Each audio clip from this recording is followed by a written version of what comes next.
Hey, welcome to the Go To Physio podcast, the podcast that helps you get real world results with real people while also helping you become the go-to therapist in your town. I hope you enjoy the show.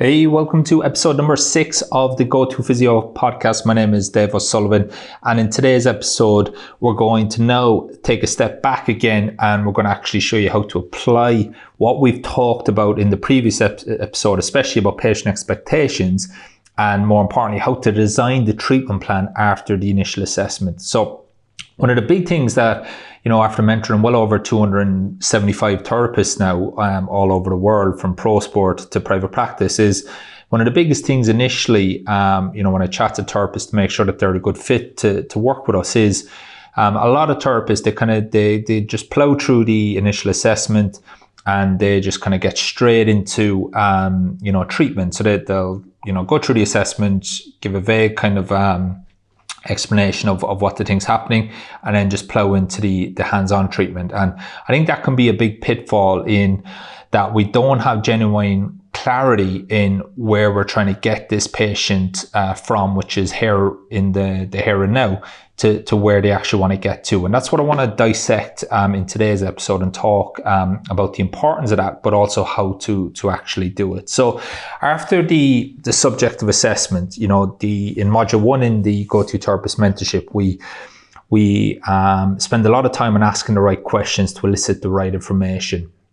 And one of the big things after that, in that module that I really stress is actually, in the coaching calls in particular, I talk a lot about it, is being able to sit back and trust that you can process the information and listen to the person's story rather than, worrying about scribbling down VASs and AGs and EASs and stuff like that. And I see that happen too many times with kind of therapists when they come in, is that they're so focused on actually writing down stuff rather than genuinely listening. And when you genuinely listen to the person's story, that's going to be in itself is going to give you big clues of where you want to get them back to. So designing the treatment plan, essentially, it starts in the subjective assessment, because in the subjective assessment, we get a lot of information about what they're struggling in daily life, what they're struggling with, and where they want to get back to. Those movements, okay, that they're telling you, the activities, the environments, all of that stuff, it's just movement, okay? So there and then, before we even look at the objective assessment, that's giving you big clues of to where we want to get that patient to. So make sure that you elicit the information that you need and you're crystal clear even before you start the objective assessment. As we've gone through the objective assessment, then you've made sense of how that person's movement strategies have adapted as a result of their story. So what the objective assessment is doing, it's ultimately just making sense of their story. Okay, whereas I see a lot of therapists, they're so busy writing, they just skim past the subjective, and then they're trying to make, some, random diagnosis based on what they see just in front of them based on 2 or 3 tests. Okay, whereas actually, what you're seeing there is a reaction to that person's movement strategies. Okay. Now, in the coming episodes, we're going to talk a lot more about how the respiratory system in particular affects the musculoskeletal system. So what you might have as a weak glute after your assessment, or decreased hip flexion or whatever, it could be very much a reaction to what's happening at the rib cage and the diaphragm. And that's coming up in episode 8 in a couple of episodes time. Okay, so it's very, very important that we look at the person and we understand the person's needs and wants before we even design a treatment plan. Okay, so after the initial assessment, what I like to have is a list probably of peripheral tissues for myself. Now, I'm not communicating this to the patient. This is what's kind of gone on in my head, but I've got a list of peripheral tissues that I think are contributing to the person's pain experience. Okay, so again, we want to decrease that pain experience. So there's going to be a couple of tissues that are going to be key. Now, what I don't want to do is just treat the first tissue that I see. Okay, so again, I want to ask myself higher level questions. Why are these tissues behaving like this? Why is there sensitivity maybe around this area? Why isn't the person loading this area? Okay. Now, after the objective assessment, I've got a 3-step process that I use to get there. The big thing that I want after the initial assessment is what directions, okay, is the nervous system maybe struggling to load. Okay, what areas of the body does the person's nervous system not want to load with particular movements? Now, there's so many ways we can get that person to do basic assessments in order to elicit this information. Okay, I keep it very simple. We do a very generic objective on, them standing, doing various movements. But again, it's not just going through the movements for the sake of it. There's a lot of higher level clinical reasoning going on, and we're asking ourselves questions as the person's doing it. The part of the movement that the person gets pain is going to give us big clues as well.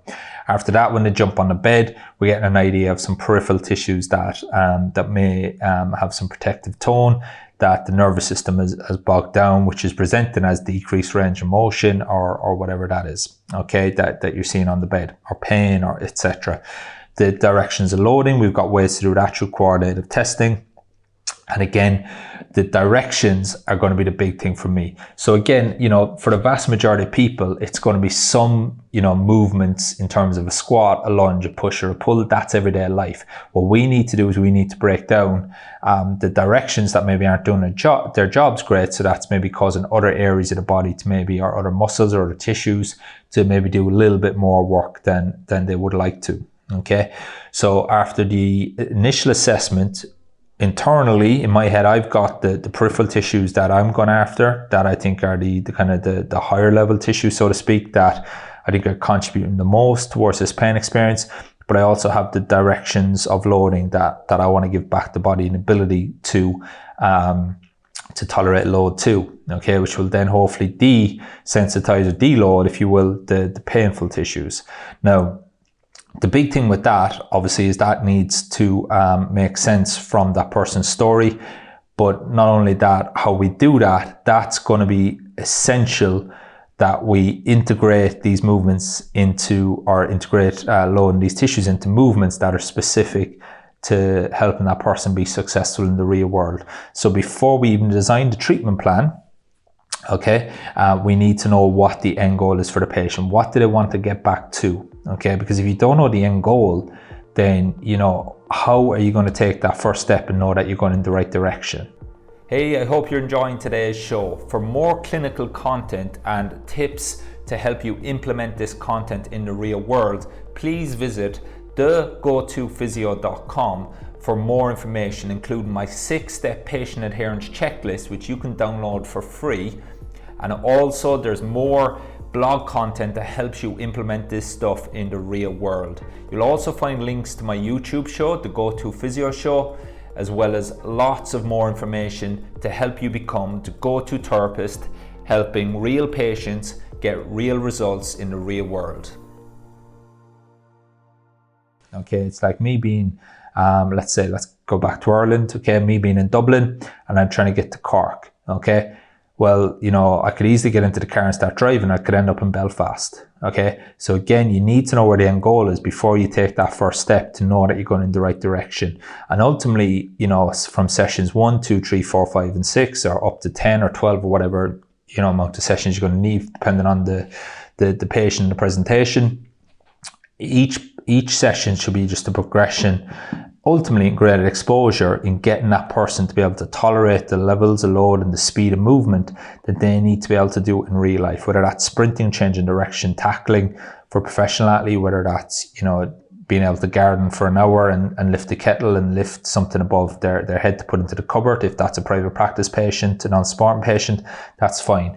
But how we get from point A, which is where we are now with the patient, with all these movement adaptations, with this sensitivity present, to where we want to get them to, where they can move with thoughtless, fearless movement, with good movement variability and good movement options, and have resilience, so that when, in times of high level stress, they can still move with good movement variability. That's the key thing. And ultimately sessions 2, 3, 4, 5, and 6, it's just a common sense step-by-step progressive pathway. Okay.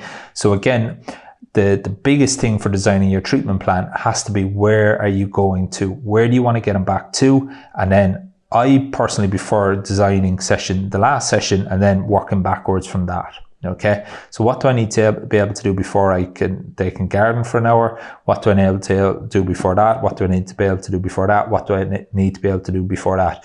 Now, there's a lot of value in asking yourself that question, because when you ask yourself that question as you design the treatment plan, you're actually going to get your brain working for you. Okay, and a lot of the answers are actually going to come to you in your head as you start asking yourself these questions. Okay, now even when you're explaining this to the patient, in my opinion, there's a very easy way to do this, which we call effective explanation in the mentorship. We do a whole module on that, which I'm not going to get into in too much detail today, out of respect for people who are actually in the mentorship, but and who have invested in the mentorship.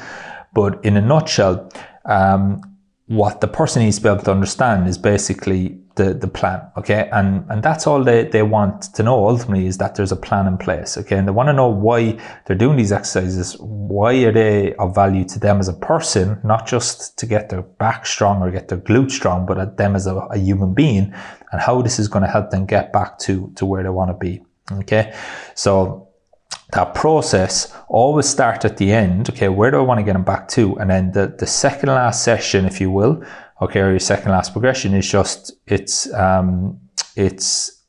movement probably that's going to be very similar, but just a little bit less load or a little bit less speed. Okay, speed and load are two variables that I use a lot, because again, I think that once you increase the speed of movement, your coordination demands are going to change massively. Okay, because again, muscles can only produce a certain amount of force at certain speeds, certain lengths, a certain resting lengths. So how we do the movement, whether we do the movement slow, whether we do the movement fast, that needs to be taken into account. Okay, and again, you've probably heard me talk a lot about that in other resources as well. Okay, so how to design the treatment plan after the initial assessment. From the subjective assessment and the objective assessment, we've got the big elephant in the room. Where do they want to get back to? What's the end goal? And then from there, then you should be able to clinically reason a step-by-step progressive program to get them back to that within that 3, 4, 5, 6 sessions, 7, 8, 9, 10, whatever your amount is. Now, for a lot of therapists, they're going to feel uncomfortable. They're not going to feel confident prescribing, well, you know what, this is going to probably take 6 sessions. Well, a lot of that comes down to, the fact that we haven't been prepared for this. That's when I talk about that, I talk about private practice. You go into a pro sports setting, that's our bread and butter. Okay. When an injury happens, okay, again, I'm working with very high profile organization at the moment. When an injury happens, the coach wants to know what's the plan, when he's going to be back, when's he back training, when's he going to be doing this, this and this. Okay, so for pro sport physios, that's bread and butter. I've been very fortunate to work in pro sport all my professional career. So what I've done is in the mentorship is I've taken the skills that I've learned in pro sport and I've put them into private practice. And we treat, whether it's a non-sporting patient or an amateur, we treat them exactly like we would with our pro sport athletes, where we tell them from session 1, this is the prognosis, this is how many sessions honestly I think it's going to take, and this is the plan. Okay, and what we found is when you do that, patients love it, because you've taken the fear of the unknown, the uncertainty, and you've actually shown them that you've got a plan in place to get them from point A to point B. Contrast that with a therapist who gets the patient and does the initial assessment, tells them what the thing's up with them, and then they just get them lying on the bed and they stick their elbow in them, etc. They take the money at the end and go, right, I'll see you next week at this time. Okay, again, there's no structure there, there's no plan, and is it any wonder then after 2-3 sessions, when maybe they don't make the gains or the progress that they want, that patient cancels, they make their excuses, they'll say, I'm working, when actually what they really mean is, I've lost trust in you and I don't think you can get me to where I want to be, because what I want to do is I want to get back playing golf, I want to get back gardening, and all you're talking to me about is my hip being tight. How does that have anything to do with me playing golf or getting back gardening?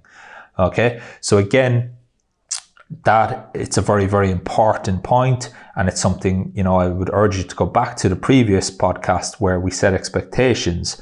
So, what we're really doing here when we design the treatment plan after the initial assessment is we're holding ourselves accountable, okay, to ourselves and also to the patient. Okay, now if you don't have the confidence to do this initially with a patient, then what I would do is I would put yourself under a little bit of pressure and actually, give yourself a prognosis with a new patient. Go, right, this is going to be the treatment plan. You don't have to communicate this to the patient if you don't feel confident enough, but I would urge you with every patient to do this from now on, is design the treatment plan. So this is where I want them to be in session 2. This is where I expect them to be at 3, 4, 5, and then we should have them discharged at 6, 7, or 8, or whatever it is. Okay. And I think you'll be very surprised at how quickly you'll progress with that. If you want to speed it up, obviously that's what the mentorship is there for. It's there to save you time, money, and effort. And it's obviously there first and foremost to give you confidence and clarity to design a treatment plan from the initial assessment right through to the high level rehab. Okay. So again, a lot of this stuff is done for you, but it's not only done for you in terms of showing you what to do, it's empowering you how to do this and make it specific for a person. Because again, this isn't just a cookbook recipe of, right, do this, this, and this. It's empowering you with the skills to clinically reason and actually make you think higher level critical thinking questions that's going to elicit the information that you need and make sense of the person that's in front of you. Okay, because again, two people can present with the same symptoms, knee pain, but their stories can be very, very different, and what's driving that knee pain can be very, very different as well, which is why for me in the mentorship, it's all about empowering you to have the clinical reasoning and actually figure out, understand the why we're doing things rather than just showing you what to do. Okay, so there's plenty of hands-on treatment, there's plenty of rehab exercises, there's plenty of assessments, there's plenty of subjective assessments, but the big thing is that the higher level thinking and support. Okay, so hopefully you found that helpful today. Any questions, feel free to get in touch. I appreciate this is a slightly different way of looking at the body than certainly I was taught in university. I respect that, and I appreciate you having an open mind. And as I said, if this is a little bit different to your current reality, I appreciate your open-mindedness and your attention. So that's it for today. I'll have a short video as well on the blog. I'll showing you kind of how we do this in the practical terms. So make sure you head over to thegotofysio.com/blog. And you can also pick up my 6-step patient adherence checklist as well, which I think is going to be very important as well. I will really complement this episode. So make sure you download that as well. And in the next episode, we're going to go back to clinical applications, and I'm going to talk a lot more about terminal knee extension exercises and if they are a good idea. And also coming up, the episode after that, I'm going to talk about the importance of diaphragm and rib cage mobility for low back, groin, and hip pain patients. So we got lots of clinical content coming up in the next couple of episodes. So make sure you subscribe, whether it's on iTunes, whether it's on Stitcher or whatever, or make sure you are on our email list so that we can let you know when the new episodes are coming out. Okay, so that's it for today. I appreciate your attention, and I'll speak to you soon. Hey, I hope you enjoyed today's show. For more information, please visit www.thegotofysio.com, where you can download my 6-step patient adherence checklist absolutely free, as well as read the accompanying blog that goes with today's episode. We've got lots of cheat sheets and clinical content to help you implement to get real world results with real patients that ultimately helps you become the go-to therapist and allows you to build a profitable, busy private practice or become that go-to therapist in professional sport. I'll speak to you soon on the next episode.